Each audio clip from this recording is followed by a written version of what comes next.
Начнем с самых неочевидных моментов. Многие ребята, возможно, возмутятся в комментариях, когда я скажу, что на брусьях прилично помогают и включаются широчайшие мышцы спины. Ведь мы привыкли, что спина качается тяговыми движениями, а, к примеру, грудь – жимовыми. Так вот, многие разбирающиеся тренера, спортивные ученые и просто понимающие в анатомии и биомеханике скажут, что широчайшие работают на брусьях. Разберемся. Недавно на YouTube один из практикующих тренеров даже проводил эксперимент. Подключил к себе электрические датчики миографа, это прибор, который измеряет активность мышц и нервов. И в определенных техниках отжиманий спина работала больше, чем грудные. Смотрите, при отжиманиях в грудном стиле, то есть сутулившись и поджав ноги, наклонившись чуть вперед, локти в сторону, миограф показывает активность на грудных мышцах. Если же мы отжимаемся в стиле на трицепс, то есть тело ровно, локти прижаты вдоль тела, то смотрите, чудеса. Миограф показывает, что работает спина, а грудь только вспомогательная. Спина начинает работать, когда локти прижаты к телу и в нижние точки максимально заходят назад. Широчайшие растягиваются и начинают работать при движении вверх и для стабилизации тела. Полное видео эксперимента будет в описании. При отжимании происходит разгибание плечевого сустава, как бы вращая плечо по часовой стрелке. Значит, будут работать мышцы, сгибающие плечевой сустав, а именно большая грудная и передняя часть дельтовидных мышц. По-простому, это низ груди и плечо спереди. При отжиманиях локтевой сустав сгибается, а значит будут работать мышцы-разгибатели. Это трехглавая мышца плеча, то есть трицепс. Итак, получается основные 4 мышцы в работе: грудные, трицепс, плечо и спина. Да, второстепенно еще и задействуется пресс и даже ноги, чтобы держать корпус ровно, не раскачиваясь. И работают прочие мелкие мышцы-стабилизаторы, чтобы держать нас в упоре на руках. Что нам дают эти знания? Далее мы уже можем более грамотно составить себе план тренировок, опираясь на понимание, какие мышцы работают, и чередовать углы нагрузки, и делать отжимания в разном стиле. А как известно, лучший друг прогресса и враг перетренированности – это смена тренировочного подхода.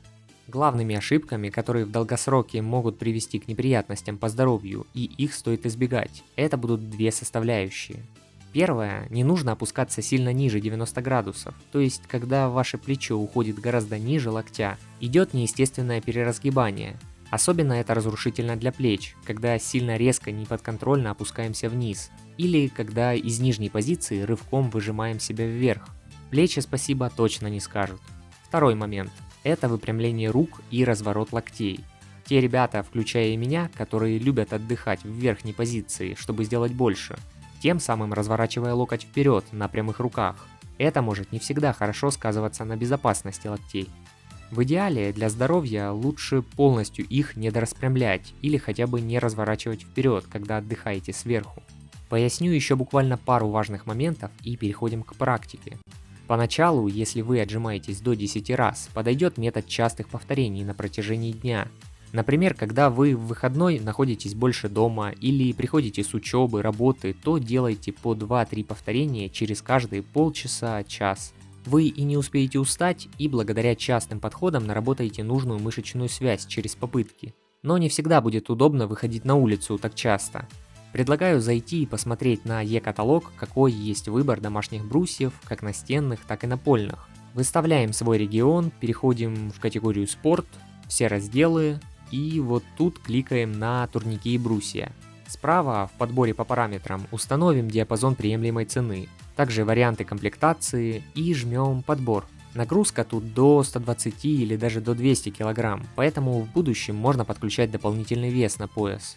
Можем детальнее нажать на каждую модель и посмотреть фото или отзывы. Если же нужен напольный вариант брусьев, которые легкие и можно переносить с собой на улицу или отжиматься дома, то переходим вверх странички и пишем в поиске параллецы. Выбираем поиск во всех разделах. Среди таких вариантов есть брусья высотой 90 или даже 110 см.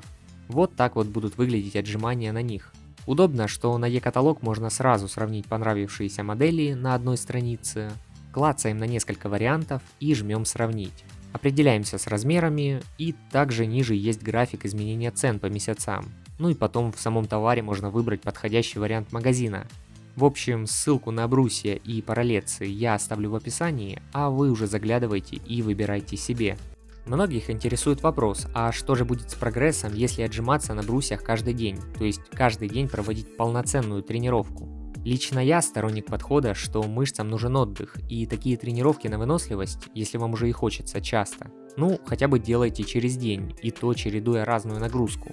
Благо на YouTube уже сняли десятки роликов на такую тему, и взяв небольшую выборку, результат у всех получился один. Прогресс в количестве отжиманий каждый день, например, за месяц, был в 2-3 раза, у кого как. Но это, знаете, как садиться на жесткую диету, то есть в краткосроке за 30-60 дней результат будет. Но настолько интенсивно заниматься без отдыха, постоянно повышать нагрузку долгое время, это будет тяжело и для ЦНС, и суставам, и связкам. Когда нагрузки спадут после 30 дней, то мы также потихоньку и откатим в уровне. Если нравится ролик, помогите его продвижению, поставьте лайк и напишите комментарий. Хотите больше контента? Подписывайтесь с колокольчиком. Как же больше отжиматься на брусьях? Если говорить о количестве, а не о прокачке мышц, то есть ряд рабочих методик. Первый случай. Вы не умеете отжиматься. Для начала сбрасываем лишний вес, если он есть. Ежедневная ходьба по 30-40 минут и уменьшение порций в своем рационе – это вам в помощь. Доведите отжимания от пола до хотя бы 30 раз, чтобы были силы находиться в упоре на ровных руках на брусьях. Делайте негативные опускания. Когда будет получаться раз 10 за подход, то пробуйте отжаться в частичной амплитуде. Опускайтесь на столько сантиметров так, чтобы выжать себя вверх, и постепенно увеличивайте амплитуду. Второй пример. Вы уже научились 10-15 раз отжиматься. Чтобы повышать количество, рекомендую нарабатывать общую сумму повторений на тренировках за минимальное число подходов. Например, делайте за тренировку 40-50 раз в сумме, постепенно повышая общее количество. Прогресс тут может заключаться в том, что вы уменьшаете количество подходов и вырастает количество повторений в каждом отдельном подходе. Также можете уменьшать время отдыха между подходами. Для каждого это индивидуально, до восстановления дыхания. Ваша тренированность будет расти.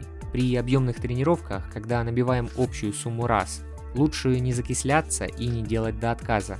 Лучше проводите дополнительно проверки своих максимумов 1-2 раза в месяц. Что делать, когда мы на уровне от 20 до 50 повторений? Можно все еще продолжать объемные тренировки, но тут уже будет важным удивлять тело и разнообразить свои подходы. Одну из тренировок можете провести с небольшим дополнительным весом в 2-5 кг. На какой-то тренировке поделать подходы на максимум, где-то добить статикой, то есть удерживаться на брусьях на согнутых руках на время. Изменить скорость выполнения, например, замедлить повторение, поотжиматься в разных стилях, на грудь или на трицепс с широчайшими, о чем я говорил в начале. Кстати, это видео можете сохранить себе в плейлист и освежать в памяти повторно перед тренировкой. Двигаемся дальше.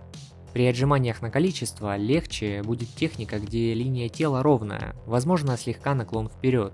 Локти и не разводим сильно в сторону и не прижимаем вплотную к телу, держим естественный удобный угол. Один из рекордсменов в отжиманиях, Денис Гавриков, советовал делать так. Отжиматься 4 подхода на максимум, а затем 6 подходов по равному количеству раз. Таким образом и подбираем нагрузку. Второй рекордсмен в отжиманиях – это Денис Саратов. Он советует научиться отдыхать в верхней точке, выключать локтевой сустав и проваливаться в плечах. Раньше я тоже любил так делать. Такие повторения через «не могу» действительно повышают количество и пробивают застой. Но есть риск травм, о чем я говорил в начале. Еще действенный метод Димы Доценко. Это делаем не на максимум, а до тех пор, пока наша скорость повторений не замедляется и не потребуется отдых вверху. То есть сделали, например, 25-30 раз без остановки, и чтобы не тратить силы, спрыгиваем и также делаем в последующих подходах. Тренировку на брусьях, когда вы уже достигли уровня в районе 50 повторений и более, можно проводить 1-2 раза в неделю. При этом одна из них будет тяжелой по нагрузке, а если есть вторая, то там снижаем нагрузку примерно на 40-50%. Это будет своего рода восстанавливающая тренировка, чтобы погонять кровь. Все же, что тренируем, то и получаем. И если нам нужно увеличить максимальное число раз, то и тренировать логичнее максимум в подходе. К примеру, один из самых опытных турникменов Миша Баратов рассказывал, что можно сделать максимум, отдохнуть 10-12 минут и повторить еще так 2-3 раза. Такой большой отдых необходим, потому что мышцы сильно закисляются. Поскольку мы уже определились, что для прогресса и преодоления застоя плато нужна вариативность, то я, как и обещал в начале, подготовил бонус. Лучшие стратегии для чередования, теорию и примеры практик тренировок лучших атлетов я опубликовал в текстовом виде в Телеграме Владарович. После просмотра этого ролика заглядывай по ссылке в описании. Остался важный вопрос, который я оставлю вам разобрать в комментариях. Как думаете, что лучше? Прогрессировать в количестве раз или же все-таки дойти до 15-20 и дальше усложнять дополнительным весом или вариациями более сложными? Подобный выпуск я делал уже про подтягивание, ищите на канале или в описании. Также пишите, если остались вопросы и о чем бы хотели похожий сюжет.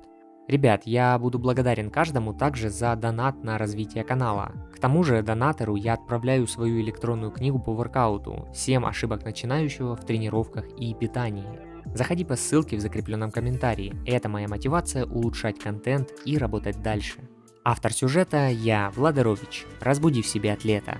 А сейчас я предлагаю тебе встретиться в других роликах на канале. Нажимай на плейлист, выбирай интересную историю и узнавай о новых героях.